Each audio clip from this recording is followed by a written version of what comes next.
So I'm reading a book, a really interesting book at the moment, and it's called Alchemy by this guy named Rory Sutherland. And he's actually an advertising executive, funnily enough. But it's a really interesting book, and I suppose one of the things that you can say about advertising people is they get to kind of play around with how we as humans behave. So they start to get a very practical grasp of human psychology.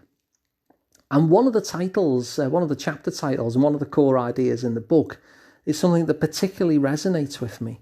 And the title of the chapter is that the opposite of a good idea is often another good idea. And that's an interesting sort of counterintuitive concept, isn't it? That the opposite of a good idea is another good idea. And he gives an example in terms of the world that he tends to occupy, which is the kind of commercial business world.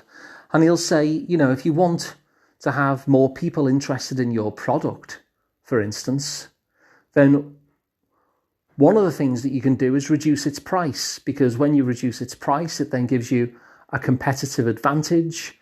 And when you get a competitive advantage, more people are interested in your product rather than the competitor's product, and so you end up making more sales. So that sounds on the face of it a good idea, and it often works. By reducing the price, you'll get more customers, and more customers means more sales, and that was the aim in the first place.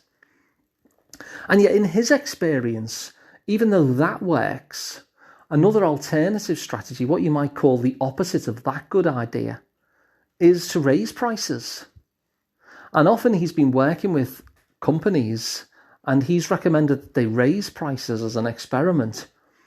And they also get more sales. So I'm not just talking about more money here, I'm talking about more sales. They get more customers, even though they've done the very opposite of dropping prices. They've actually raised prices and they too have gotten more customers. And so you can see in that context there that the opposite of a good idea that worked as well, is another good idea which also worked.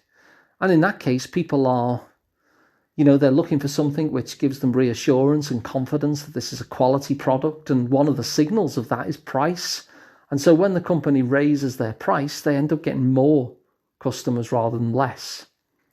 And so cutting price can result in more customers. Raising price can result in more customers.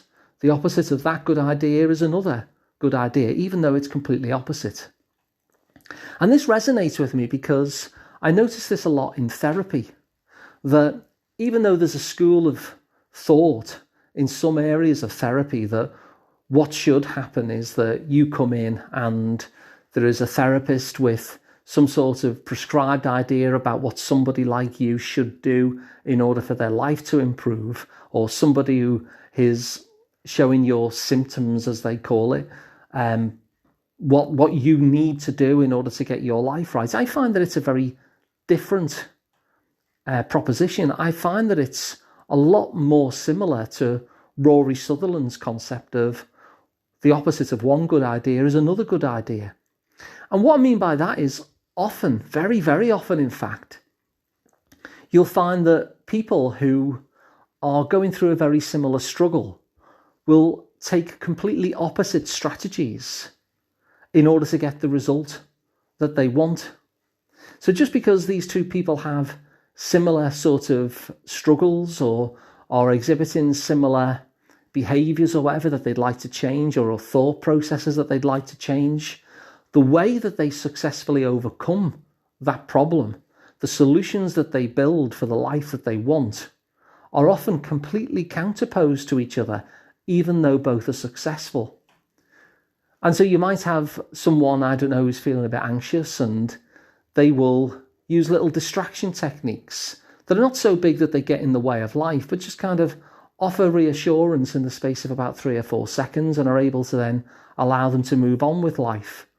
And you get other people who do the complete opposite. They learn to actually sit with the feeling of anxiety. And it's funny that you see both strategies work, even though they're opposites. One is to distract from the uncomfortable feelings. One is to actually really sit with the uncomfortable feelings. And even though they're the opposites, depending on the person, one good idea The opposite of that is another good idea. And I suppose the reason why I'm sharing this idea is because for me, that gets to the nub of why therapy is a useful thing. Because therapy, when it's done very much with you in mind and focusing on what would work specifically for you, is a bit like going to a tailor rather than going and buying something off the shelf.